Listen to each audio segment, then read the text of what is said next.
Solía creer que si permanecía lo suficientemente amable, algún día él regresaría. Incluso después de que Álvaro bloqueara mi número, cambiara su correo electrónico, me borrara de su vida como una mancha en un espejo, me aferré a esa frágil esperanza. Cada cumpleaños, dejaba una tarjeta en el antiguo buzón cerca de su universidad. Cada Navidad, envolvía un pequeño regalo, algo simple, como una bufanda de lana o un libro de poemas, y lo colocaba silenciosamente en el banco junto al río donde una vez alimentamos a los patos. Por supuesto, nunca vino. Por supuesto, los paquetes desaparecían por la mañana, tal vez arrojados, tal vez tomados por extraños. Pero, de alguna manera, saber que estaban ahí fuera, esperando, hacía que respirar fuera un poco más fácil. Había días en que lo imaginaba parado al otro lado de una puerta cerrada, con la mano levantada pero demasiado avergonzado para tocar. Otros días, imaginaba una carta llegando, con una letra temblorosa garabateada en el sobre, diciendo simplemente, «Mamá, lo siento». Nada de eso ocurrió nunca. En cambio, las estaciones cambiaron y volvieron a cambiar. Las flores en el jardín florecieron sin alarde, la pintura en los escalones de la entrada se descascaró y se desprendió bajo la lluvia, y la vida se coció silenciosamente en algo más pequeño, más simple. Una taza de té por la mañana. Un gato acurrucado a mis pies. Pan fresco horneándose en el horno. Aún así, en algún lugar profundo, enterrado bajo capas de dolor, una pequeña chispa se negaba a morir. Me dije, si alguna vez regresa, la puerta seguirá abierta. Para él. Para mí. Mi hijo bloqueó mi número, mis correos, mi vida, como si nunca hubiera existido. No fue inmediato. Al principio, había silencios incómodos entre nuestras llamadas. Luego, fiestas perdidas. Mensajes dejados en visto durante días. Me decía que solo estaba ocupado, adaptándose a la adultez, construyendo una vida que le exigía más de lo que yo jamás podría. Pero luego llegó el golpe final, los papeles del divorcio firmados, las citas en el tribunal terminadas, los titulares en nuestro pequeño pueblo susurrados a escondidas. Luis, mi exmarido, no perdió tiempo en reescribir la historia. En su versión, yo era la villana, la esposa fría que se rindió, la madre que eligió la libertad sobre la familia. Álvaro le creyó. Tal vez era más fácil para él de esa manera. Más fácil odiarme que desenredar la complicada verdad. Más fácil cortarme limpiamente como una astilla que sentarse con el dolor desordenado de la traición.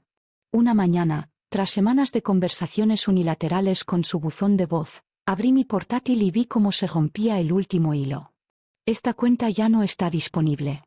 Su nombre desapareció de mis contactos. Sus fotos se desvanecieron de los álbumes compartidos. Los chats grupales se silenciaron, como una casa abandonada de la noche a la mañana. Me quedé descalza en la cocina, el olor a pan tostado quemado flotando en el aire, mirando el cursor parpadeante en la pantalla vacía. No estaba enfadada. Ni siquiera sorprendida. Solo, hueca. Afuera, la primera nieve del invierno caía perezosamente del cielo, cubriendo la calle de blanco. Un vecino al otro lado de la carretera colgaba luces de Navidad, sus ventanas brillando cálidas y suaves.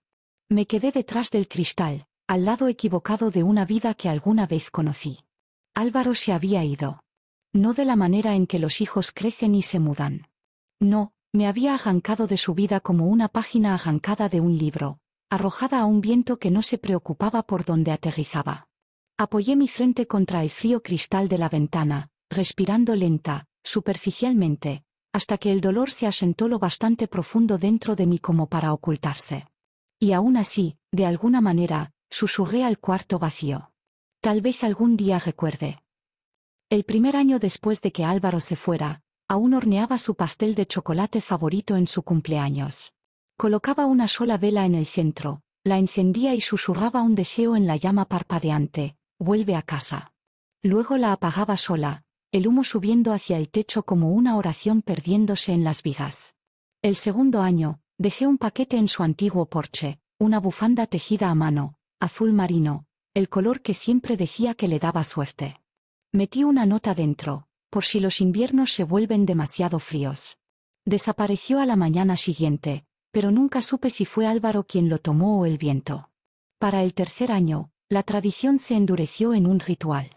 Cada festividad, cada hito, envolvía un pequeño pedazo de memoria y lo enviaba a un mundo que hacía tiempo había dejado de responder. Tarjetas de cumpleaños sin abrir. Cartas devueltas con el sello sin dirección de reenvío. Mensajes de voz silenciosos reproducidos solo al eco de mi propia voz. Solía quedarme junto al buzón cada atardecer, con una taza de té enfriándose en mis manos, fingiendo que no miraba el lento y apologético paso del cartero por mi puerta. Eventualmente, el dolor se volvió demasiado pesado para llevar. Dejé de hornear pasteles. Dejé de tejer bufandas. Dejé de esperar junto a la ventana. En cambio, construí un tipo diferente de vida, una más tranquila, cosida con pequeñas alegrías obstinadas. Abrí una modesta tienda de flores en la esquina de la calle del Sauce, llenándola con flores que no pedían nada a cambio. Rosas, margaritas, no me olvides. Sus nombres se sentían como pequeños mensajes secretos para mí misma, escondidos dentro de los pétalos. Adopté un gato callejero, un viejo gato pelirrojo maltrecho con una oreja rota y un ronroneo perezoso que retumbaba como un motor averiado. Lo llamé Oscar. Nunca preguntó dónde había estado, nunca juzgó la forma en que mi voz a veces se quebraba a mitad de una frase, nunca se apartó cuando el dolor se arrastraba y se asentaba pesadamente en los rincones de la habitación. Las mañanas eran para cuidar los parterres. Las tardes para reparar estantes y limpiar mostradores. Las noches para tazas de té lentas y deliberadas y el suave crujido de una mecedora junto al fuego. La vida no volvió rugiendo. No brilló intensamente. Volvió como la marea después de una larga tormenta, titubeante, rota en pedazos, trayendo trozos de vidrio marino y madera flotante en lugar de tesoros. Pero volvió. Y, de alguna manera, yo también. No la misma mujer que Álvaro dejó atrás. No una madre congelada en el tiempo, esperando. Solo una mujer viviendo silenciosamente, cargando amor de la manera en que las flores cargaban la luz del sol, sin expectativa, sin demanda. Esperando, pero ya no ahogándome. Era un martes por la noche cuando llegó el golpe, bajo y vacilante contra la puerta. La lluvia había estado cayendo constante desde la tarde, una cortina gris que difuminaba el mundo exterior. Estaba en la cocina, terminando una taza de té de manzanilla, con Óscar acurrucado como un signo de interrogación a mis pies. Por un momento, pensé que lo había imaginado, el suave, inseguro tap-tap.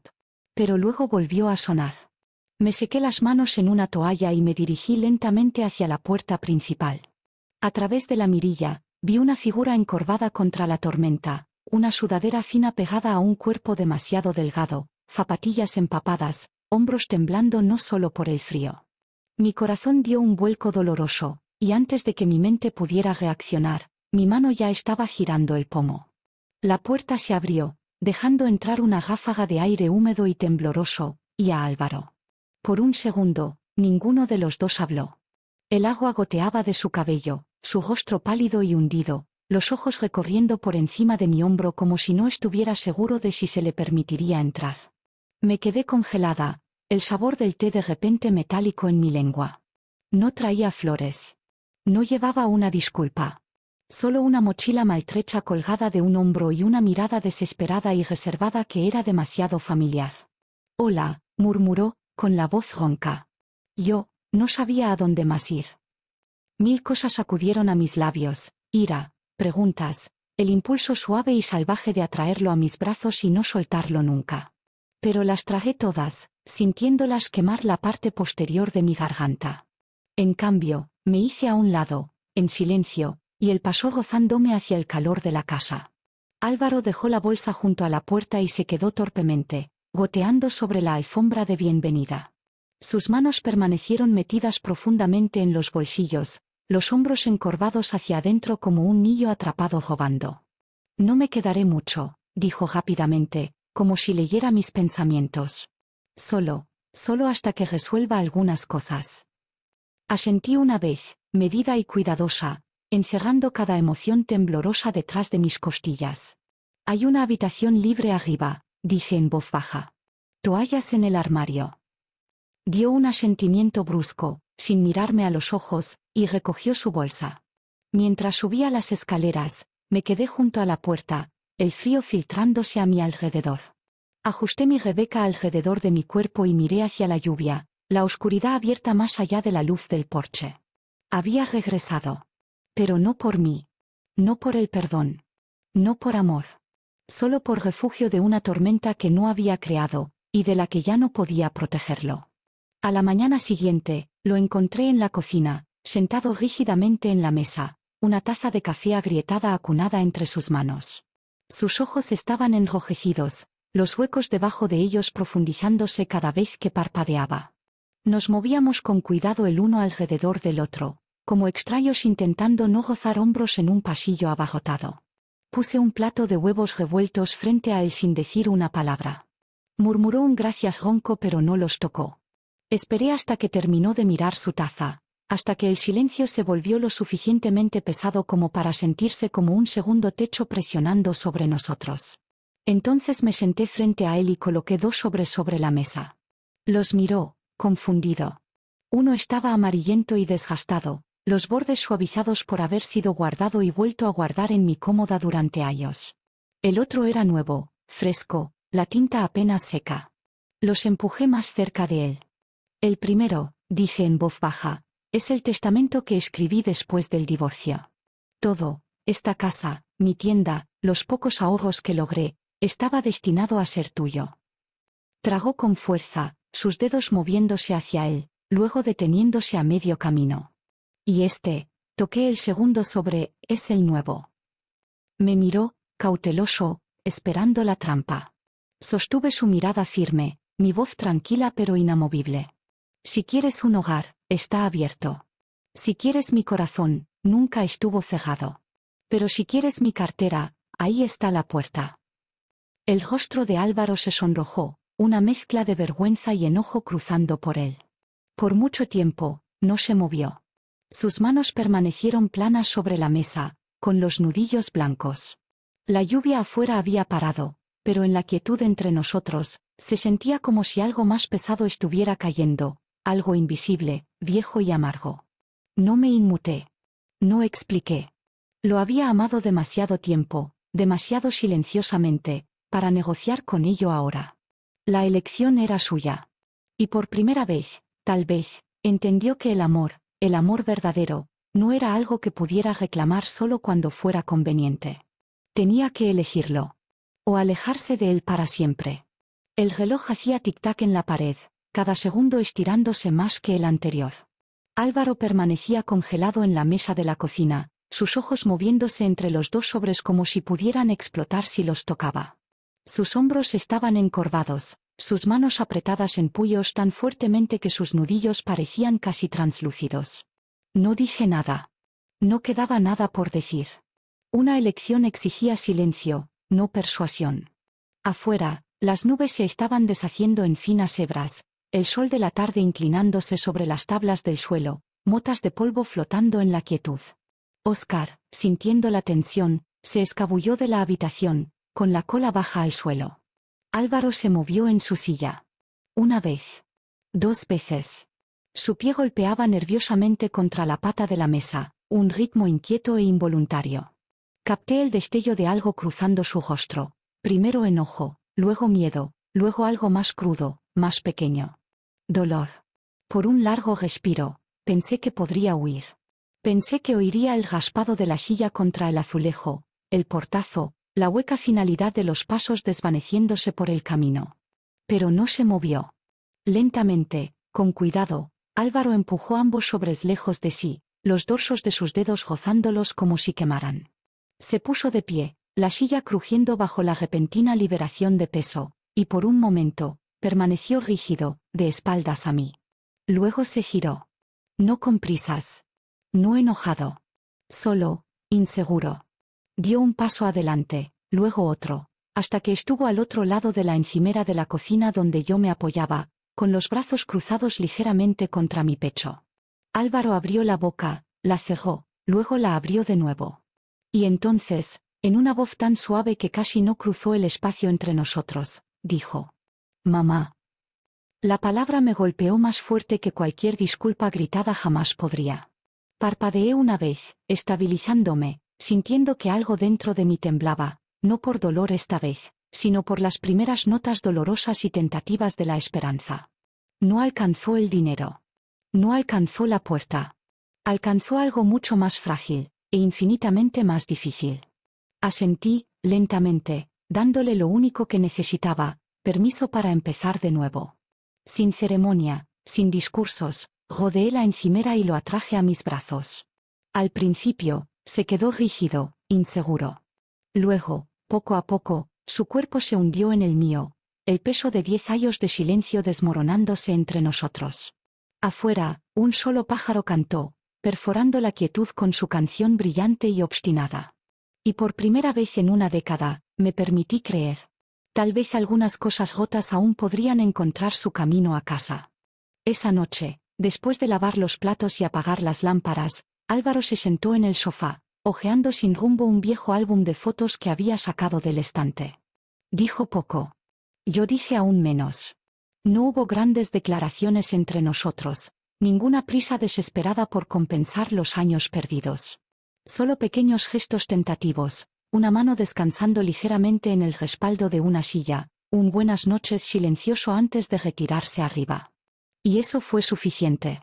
Preparé una taza de té y la llevé al porche, donde el aire nocturno aún olía faintly a lluvia y tierra fresca. Óscar me siguió, acomodándose a mis pies con un suave golpe. Me recosté en la mecedora desgastada, la madera gruñendo en protesta, y dejé que mi mirada se elevara hacia las estrellas esparcidas como vidrio roto en el cielo oscuro. Dentro, los pasos de Álvaro crujían suavemente sobre las tablas del suelo mientras se movía por la casa. Mañana, podría quedarse. O podría irse de nuevo, llevado por el orgullo o el miedo o simplemente el tirón de una vida demasiado tiempo alejada. Lo entendía ahora. Porque la verdad era simple, ya fuera que se quedara o se fuera, yo ya había encontrado mi camino de regreso a mí misma.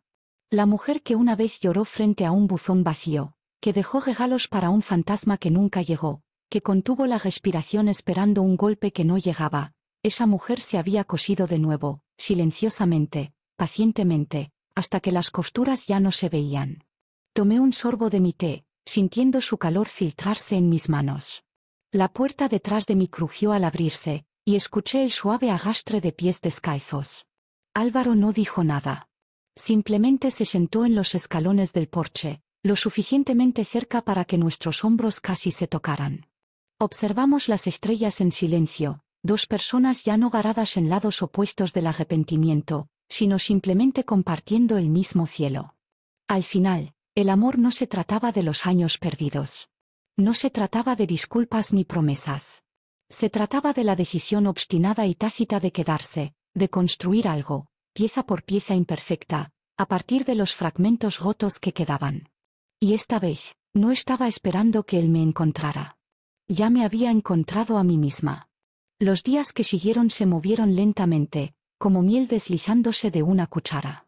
No hubo una gran reunión, ningún montaje lacrimógeno de errores corregidos.